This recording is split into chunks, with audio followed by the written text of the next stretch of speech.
Selamat pagi anak-anak. Hari ini kita belajar tematik IPS tentang mengenal interaksi sosial. Materinya ada di tema 3, subtema 1.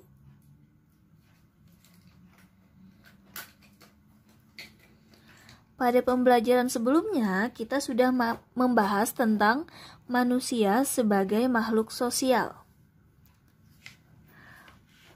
Manusia dikatakan sebagai makhluk sosial karena tidak dapat hidup sendiri. Manusia memerlukan bantuan dan interaksi dengan orang lain, sehingga terjalinlah interaksi sosial antar sesama manusia. Nah, jadi penjelasan interaksi sosial adalah hubungan timbal balik yang terjadi antar seseorang dengan kelompok, dan kelompok dengan kelompok.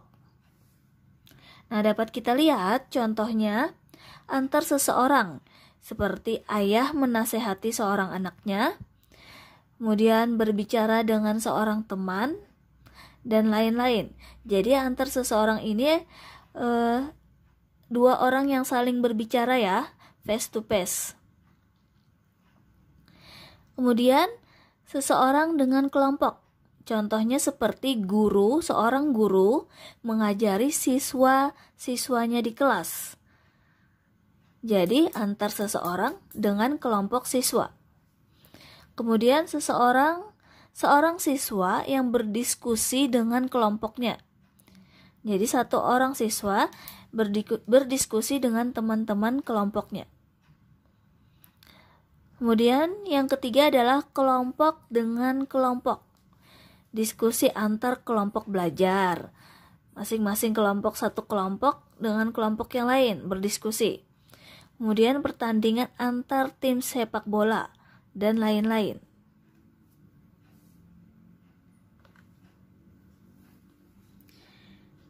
Kemudian kita akan membahas tentang ciri-ciri interaksi sosial.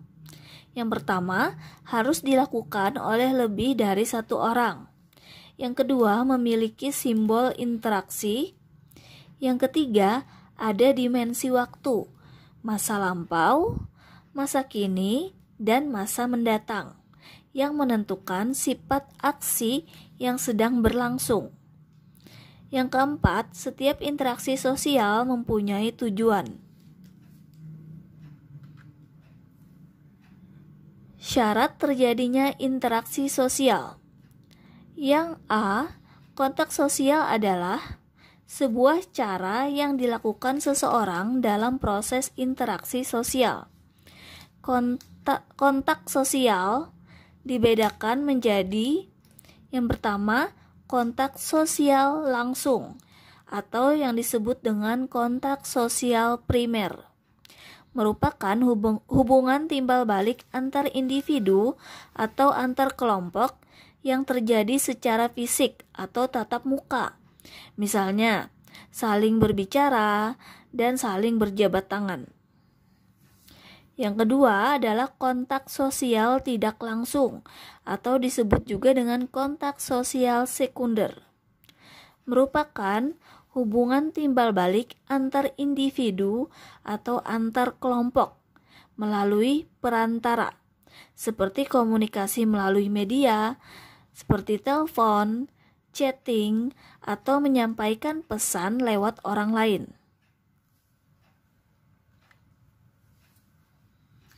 Kemudian yang B adalah komunikasi.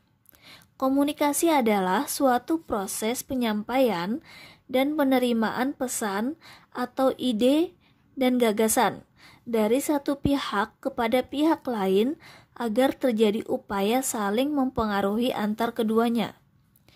Komunikasi dibedakan menjadi yang pertama adalah komunikasi verbal. Merupakan bentuk komunikasi secara lisan ataupun tertulis, seperti berbicara dan surat menyurat. Kemudian yang kedua adalah komunikasi non-verbal atau disebut dengan isyarat. Merupakan bentuk komunikasi dengan menggunakan simbol-simbol atau gestur tubuh atau dengan isyarat seperti menyapa teman dengan melambaikan tangan.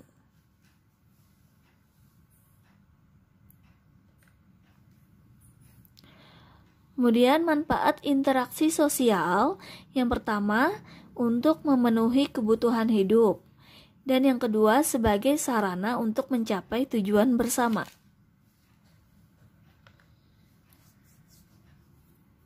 Mengenal wujud interaksi sosial di masyarakat.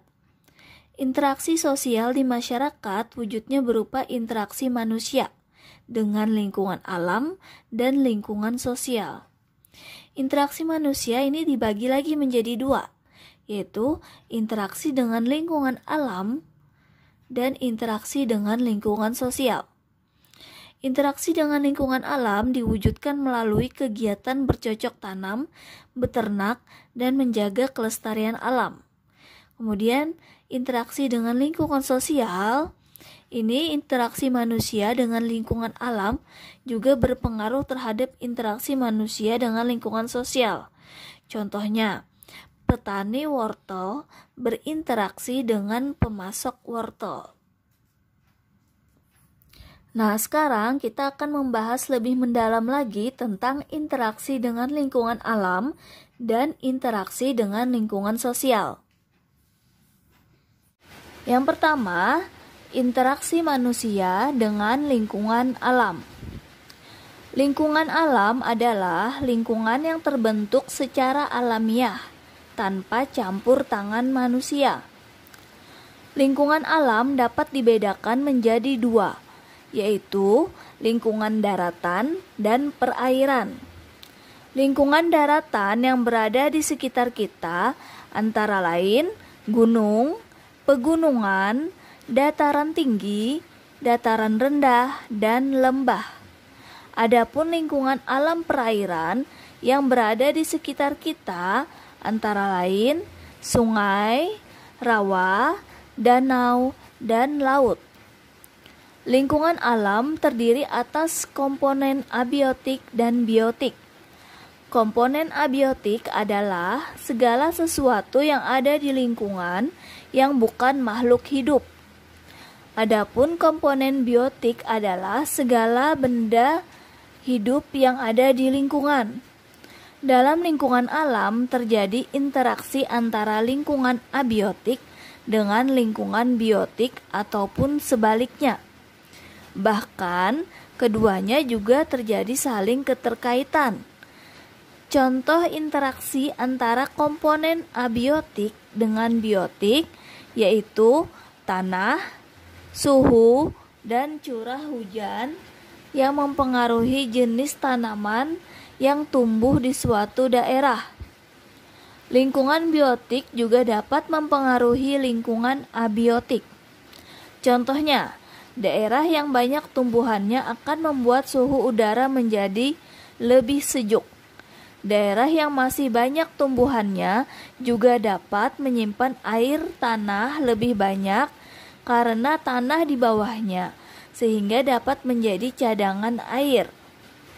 Interaksi antara manusia dan alam dapat dikelompokkan menjadi dua macam, yaitu interaksi yang menyesuaikan diri dengan alam dan interaksi yang mendominasi alam. A. Interaksi manusia yang menyesuaikan diri dengan alam. Contohnya, hidup dekat dengan sumber makanannya. Manusia menyesuaikan waktu tanam dengan musim penghujan. Waktu untuk berlayar menyesuaikan dengan keadaan cuaca dan menghindari tinggal di daerah rawan bencana alam. Yang B. Interaksi manusia yang mendominasi alam. Ilmu pengetahuan dan teknologi yang dimiliki manusia cenderung melakukan upaya mengambil sumber daya alam. Bahkan, manusia berupaya memodifikasi cuaca dengan mengembangkan teknologi hujan buatan. Yang kedua adalah interaksi manusia dengan lingkungan sosial. Manusia perlu berhubungan atau berkomunikasi dengan yang lainnya, sehingga terjadi proses sosial. Proses sosial adalah suatu interaksi atau hubungan saling mempengaruhi antar manusia. Proses sosial terjadi jika ada interaksi sosial. Interaksi sosial adalah hubungan antara orang perorangan, antara kelompok manusia, maupun antara orang perorangan dan kelompok manusia. Dalam interaksi sosial, hubungan yang terjadi harus secara timbal balik dan dilakukan oleh kedua belah pihak. Artinya, kedua belah pihak harus saling memberikan tanggapan.